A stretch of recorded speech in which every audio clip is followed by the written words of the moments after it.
হালিশহর পুরসভার 7 নম্বর ওয়ার্ডের মনসাতলায় আক্রান্ত এক সক্রিয় বিজেপি কর্মী। আক্রান্ত বিজেপি কর্মী কার্তিক কর আশঙ্কাজনক অবস্থায় কল্যাণী জেএনএম হাসপাতালে চিকিৎসাধীন। শুক্রবার রাতের ঘটনা। স্থানীয় সূত্রে জানা গিয়েছে, এলাকায় একটি বাড়িতে বয়স্কদের সঙ্গে বসে তাস খেলছিলেন ওই বিজেপি। অভিযোগ, তৃণমূল ভৈরব বাহিনী সেখানে কার্তিককে ঘিরে ধরে বেধড়ক পেটায়। ঘটনা নিয়ে তাঁর স্ত্রী শিপ্রা কর জানান, বয়স্কদের সঙ্গে বসে তাঁর স্বামী তাস খেলছিল। শ্মশানে বিশ্ব সেখানে গিয়ে স্বামীকে গালিগালাজ করে। পরিস্থিতি খারাপ দেখে স্বামী পালানোর চেষ্টা করে। ইতিমধ্যেই শ্মশান বিশ্ব ফোন করে লোকজন ডাকে। সবাই মিলে স্বামীকে ওরা এলোপাথারি পেটায়।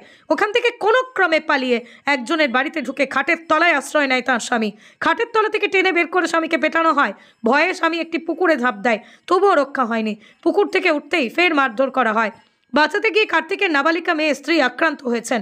আক্রান্তের পরিবারের তরফে হালিশহর থানায় অভিযোগ দায়ের করা হয়েছে। হালিশহরের প্রাক্তন উপপুর প্রধান তথা বিজেপি নেতা রাজা দত্তের দাবি, 2019 সালে আক্রান্ত কার্তিক বিজেপিতে যোগ দিয়েছিল। বিজেপিতে যোগ দেওয়ার পর একাধিকবার ওর উপর অত্যাচার করা হয়েছে। শুক্রবার রাতে ওকে বেধড়ক পেটানো হয়েছে। কল্যাণী জেএনএম হাসপাতালে কার্তিক চিকিৎসাধীন। তৃণমূল নেতা প্রবীর সরকার জানান, চোরা কার্তিকের রেপুটেশন এলাকার সবাই জানে। ওর স্ত্রী মেয়েকে মারধরের অভিযোগ ভিত্তিহীন। ঘটনার তদন্তে হালিশহর থানার পুলিশ। যদিও শাসক দলের পক্ষ থেকে বলা হয়েছে, এই ঘটনার সঙ্গে কোনো মতেই তৃণমূলের কেউ জড়িত নয়। কি করছিস? বিজি বাড়াচ্ছিস, আমাকে ঠেক দিয়েছিস। আমি ভাই কোথায় ঠেক দিয়ে কী করেছি? আমি তো দেখ আমার তো ঘর আর বাড়ি, কেন তোরা এগুলো করছিস? কাঙ্গি যে শোয়া যেত মা ভাত করলে তো মাকে দিদি গালি বেরোয় করলো।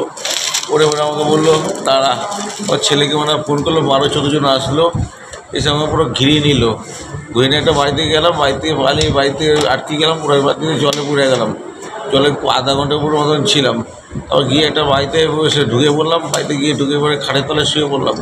ওখান দিয়ে টেনে কুত্তার মতো মানুষ রাস্তা সেরিয়ে ফিরিয়ে নিয়ে কুত্তার মতো লাঠি ঘুষি ফাটি ফিটি একা করে সোনার লকেট ছিল আমার গলায় একটা, নিয়ে নিচে টেনে ইট দিয়ে মারছে, ইট দিয়ে মারছে, চাবি ইট দিয়ে মারছে, মাথায় মাথায় গলায় চোখে মুখে কানে। 12-14 জন ছিল।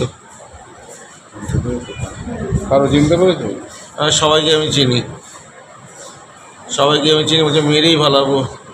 বাড়ির মেয়ে ফেয়ে বউরা গেছে, খবর কী করে পাইছে জানি না। আমার গায়ে ঝাঁপাই পড়ে গেলাম, বেঁচে গেছে। আমাকে মারারই স্কিম করেছিল, তো জানেই মেরে দেবো। ও কোথায় রোজ বিকেলবেলা হলে একটু টাস খেলতে, বয়স্ক লোকদের সাথে টাস খেলে, ওখানে বসে ও টাস খেলছিল। কোন জায়গায় টাস খেলছিল? ওই বেতপুকুর পাড় মাঠের ওখানে টাস খেলছিল কোন বাড়িতে, সেখানে ওই খেলে সবাই মিলে বয়স্ক লোকরা। তো ওইখানে একটা ছেলে গেছিলো, শ্মশান বিশ্ব বলে ওই ভাটবাগানে থাকে, উনি গিয়ে ওকে ডেকেছে। ডেকে ওইখানে ওকে আজে বাজে গালাগালি করেছে, কেন জানি না।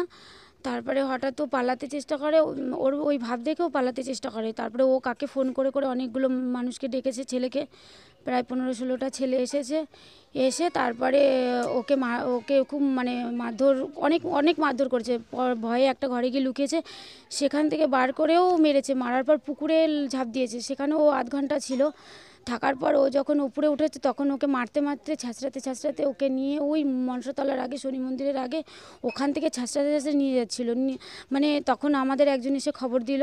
আমরা দৌড়াতে গিয়ে আমার মেয়ে বুকের উপরে ঝাঁপিয়ে পড়েছে, আমিও ঝাঁপিয়ে পড়েছি। পড়ার পর তাও ওরা ছাড়ছে না, আমাদেরকে পারলে আমাদেরকেও মারে। মানে ওকে নৃশংসভাবে মেরেছে। ওর চোখ, কান, মুখ সব জায়গা থেকে রক্ত পড়ছিল। ওদের ইচ্ছা ছিল পুরো মেরে ফেলারই, কিন্তু আমরা যেহেতু গেছি তাই জন্য ওইটাও করতে পারেনি। কিন্তু আমার মেয়ের গেঞ্জি টেনে ছিঁড়ে দিয়েছে, আমাদেরকেও মারতে উঠেছিল। কোনো রকম ওখান থেকে প্রাণ বাঁচিয়ে নিয়ে আমরা ওকে নিয়ে এসেছি বাড়িতে। বাড়ির থেকে আমরা হসপিটালে নিয়ে ওকে ভর্তি করেছি। ও এখন জেএনএম হসপিটালে ভর্তি আছে। কে ছিল? আমি সবার নাম আমি জানি না, কিন্তু 2-3 জনের নাম জানি। যেমন হলো শ্মশান বিশ্ব আছে, তার ছেলে রাজদাস আছে, আর ওই বসন্তর ছেলে জয় কি নাম, এই 3 জনের নাম আমি জানি। আর আদার্স আমি কারো নাম জানি না, তাদেরকে আমি চিনিও না। কিন্তু আমি বলতে পারবো না কিসের জন্য মেরেছে, কেন মেরেছে, কোনো কিছুই আমি বলতে পারবো না। আপনার স্বামীকে মারলো? আপনার স্বামী কি কোনো রাজনৈতিক দল করে? আগে করতেন, কিন্তু এখন আর কোনো কিছুতে করতেন মানে ঠিক আমি বলতেও পারবো না যে কোন কোন দল উনি করতেন। আমি নিজে থেকে আমি জানিও না, সেই আক্রোশে কি জানি না, আমি কিচ্ছু বলতে পারবো না, আমি ওগুলো জানি না। আমরা শুধু শুনেছি, আমরা গেছি, আমরা যদি না যেতাম আমি আমার স্বামীকে আর পেতামই না, কিন্তু ওরা আমাদেরকেও মারার চেষ্টা করেছে। পুলিশ এসেছিল? হ্যাঁ এসেছিলেন ইনকোয়ারি করতে, তারপরে জিজ্ঞাসা করে ওনারা চলে গেছেন। যারা মারতে এসেছিল তারা কি কোনো রাজনৈতিক দলের? আমি তাও বলতে পারবো না, মানে ভয়তে না না, আমি কোনো ভয়তে নেই, আমি তারা বলতে পারবো না। পার্টিগত ব্যাপার কিনা আমি সেটাও জানি না, ওদের কিসের রাগ সেটাও আমি জানি না। যেটা আমি জানি না সেটা আমি কি করে বলবো? স্বামী আক্রান্ত হলো, কতটা মনের মধ্যে কতটা ভয় আছে এখন? অনেক ভয় আছে, পরবর্তীকালে ওরা আবার যদি ওরকম করে, বা আমার ঘরে একটা মেয়ে আছে তার উপরেও যদি ওরা ইয়ে করে, সেটাই আমার ভয়। স্বামীকে যখন মারছো তখন আপনার মেয়ের গায়েও কি হাত দিয়েছিল তারা? হ্যাঁ ওরা মারতে উঠেছিল, আমার মেয়েকে গেঞ্জি টেনে ছিঁড়ে দিয়েছে পেছন দিক দিয়ে। আপনার নাম? আমার নাম শিপ্রাকর। আপনি কি হন? আমি ওর ওয়াইফ হই। আপনার স্বামীর নামটা কি আগে বলুন? আমার স্বামীর নাম কার্তিক কর, আমি তার ওয়াইফ শিপ্রাকর। ধরুন আমি ঘটনাটা শুনেছি। প্রথম কথা হচ্ছে কোনো মারপিটই সমর্থনযোগ্য না, সে যেই করে থাকুক, যেই মার খেয়ে থাকুক, যেই মার দিয়ে থাকুক। আর এমন কিছু ঘটনা সেখানে ঘটেনি কালকে, আমি সবটাই শুনেছি। আমি যাব এর কিছুক্ষণ পরে ওখানে, সবটাই শুনেছি। তবে যে ছেলেটি আক্রান্ত হয়েছে আপনারা বলছেন, তা সে হচ্ছে চোরা কার্তিক। আর ঘটনাটা এমন কিছু না যে তার জন্য খুব গুরুত্ব দিতে হবে, এমন কিছু ঘটনা না। আর ছেলেটি বিজেপি তো ওই রকমই বলবে যে চোর গুন্ডারাই তো ওদের, চোর গুন্ডা চিটিংবাজ এরাই তো এদের এখন সমর্থক বা সমর্থন করে, এদের পার্টির মেম্বার।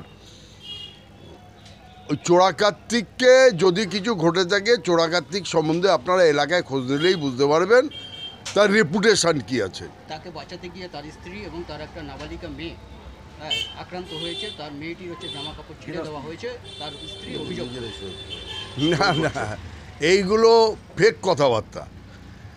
আপনি একটা ভিডিও ফুটেজ দেখাতে পারবেন যে আক্রান্তকে ছাড়াতে গিয়ে হয়েছে?